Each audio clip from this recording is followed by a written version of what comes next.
Sunday sound off on our first hot topic of the night. What is the Chiefs' biggest need in Thursday's round one of the NFL draft? And of course, the draft is this weekend. They have 10 choices. Sam, what do you think? I've been beating this into the ground for months, and if you think I'm going to stop now, you are mistaken. They need a quarterback.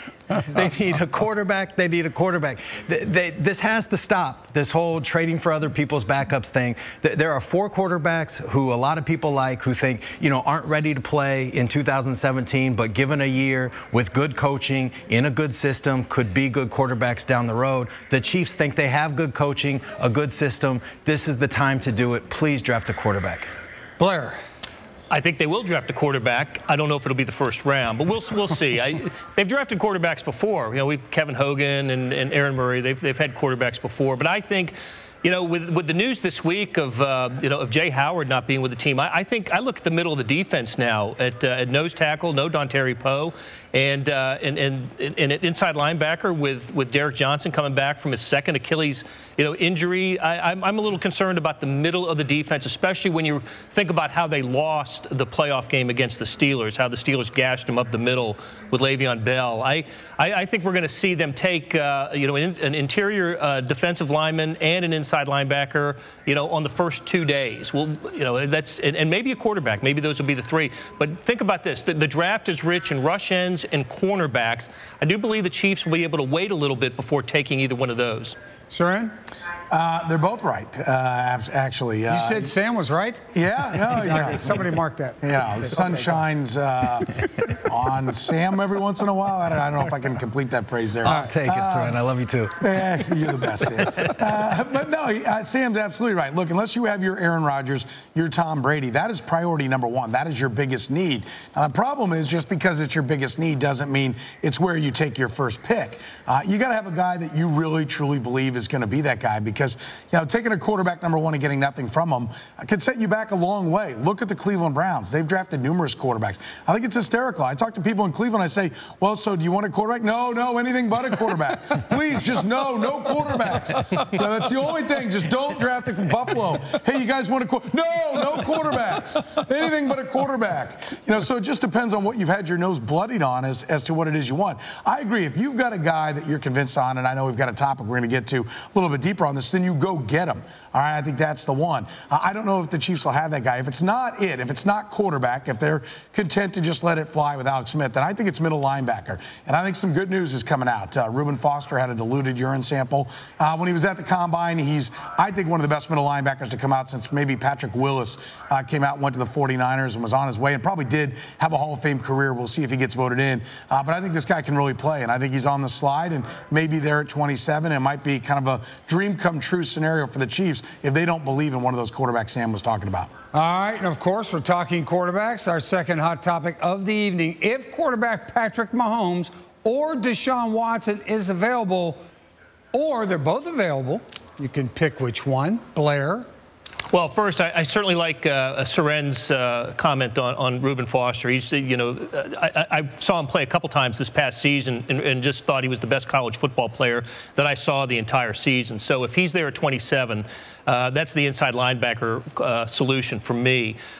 If Watson or Mahomes is there at 27, though, that's if it's between Reuben Foster and one of those quarterbacks, I got a tough decision to make, because I like both of them. I especially like Deshaun Watson. Watching him play in the national championship game and the last 2 years against a great Alabama defense that included Reuben Foster. Watson played great in both, and he won the game this January. And you think about some of the young, successful quarterbacks in the NFL now.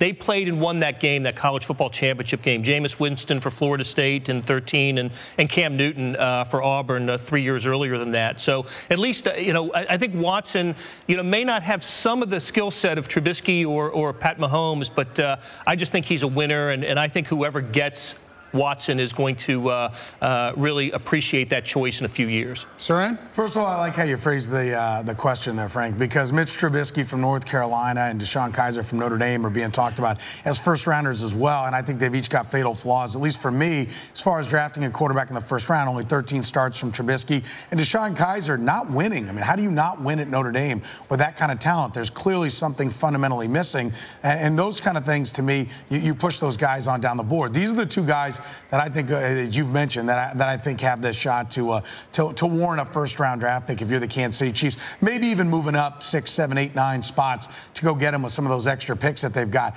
I like Deshaun Watson, and I'll tell you what, if we're wrong and they don't take him, you know, there's going to be a lot of Joe Montana comparisons if this guy ends up being the real deal. All he did was win in college and do it against big-time talent. But the guy who, to me, looks the part is Mahomes. I love the arm talent.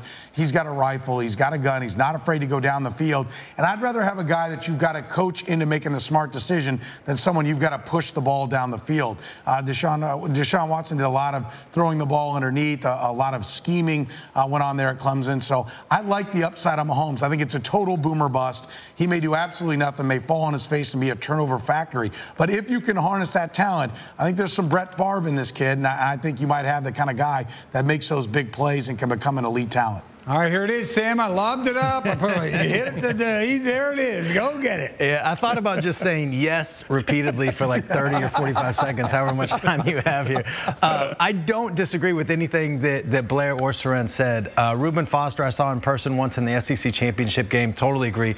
Incredible, incredible player. And if he slides because of whatever happened at the combine, I think the Chiefs would have a steal there. But the quarterback, they each have some things that you'd wonder about. I think Deshaun Watson had 30 interceptions the last 2 years. I think that number's right, and played in a scheme that highlighted him a little bit. Had some terrific receivers, especially Mike Williams to throw to, so his numbers may have been up a little bit. But I don't know how you can argue against what he did at the college level as far, you know, winning games and what he did the Alabama defense in the national championship game. Mahomes, if you watch him, everything that Soren said is true. There is some Brett Favre in him. The arm talent, the term that NFL people love to use, just screams off the screen to you. His footwork is an absolute disaster. Like, I don't know who taught this kid to use that footwork, and I think it contributes sometimes to his bad decisions. But that's why the Chiefs are in such a good position to draft a guy, because they don't have to play him for the first year. They know they can win games with Alex Smith.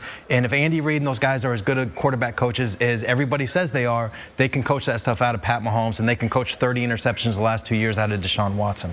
All right, guys, here's the deal. We only have about 30 seconds on this topic. What's the toughest 4-game stretch on the Chiefs schedule? 30 seconds for each year on the Chiefs schedule. Soren? Well, for me, it's a stretch that goes at Oakland, Denver at home, at Dallas, the bye week snuck in there, and then at the Giants. That's 3 out of 4 on the road right there. I think that'll be their toughest run of the season. Now, Andy Reid's very good coming off the byes, but they're good football teams. I expect Dallas to regress, but Oakland's going to be very good. The Broncos are always tough, even here in Kansas City. That, to me, is the stretch that can make or break their season. Sam?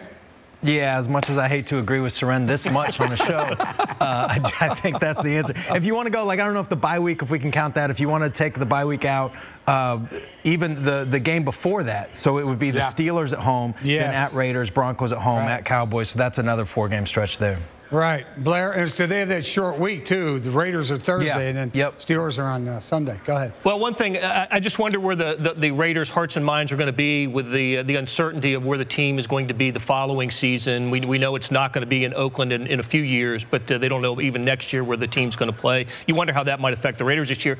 But if we had asked this question a year ago, I would have said whatever 4-game stretch included the Tennessee Titans at home. And, of course, the Chiefs ended up losing that game.